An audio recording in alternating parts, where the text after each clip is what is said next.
మెయిన్గా వచ్చేది షుగర్. షుగర్తో ఏంటి అంటే షుగర్ వల్ల 3 అవయవాలు ఎఫెక్ట్ అవుతాయి బాడీలో. ఒకటి కళ్ళు, సెకండ్ కిడ్నీలు, 3 నరాలు. సో నరాలు అంటే చేతులు, కాళ్ళు, వేళ్ళు అట్లా. సో షుగర్తో వచ్చేది మైక్రోవాస్క్యులర్ యాంజియోపతి అంటాం. అంటే చిన్న చిన్న రక్తనాళాలు ఎఫెక్ట్ అవుతాయి.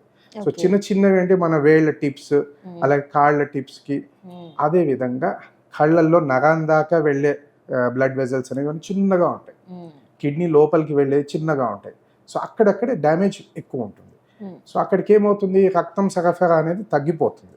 అలా కంటికి తగ్గిపోతే ఏమవుతుంది, కను పని చేయడం తగ్గిపోతుంది. సో చూపు తగ్గిపోతుంది. దాని నుంచి కంట్లో మళ్ళీ బ్లీడింగ్ రావడము, మిగతా సమస్యలు వస్తాయి.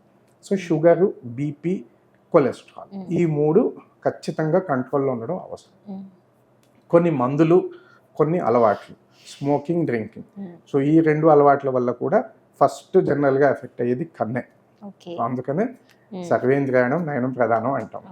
ఈ జాగ్రత్తలు తీసుకుంటే సగం కంటి సమస్యలు తగ్గిపోతాయి.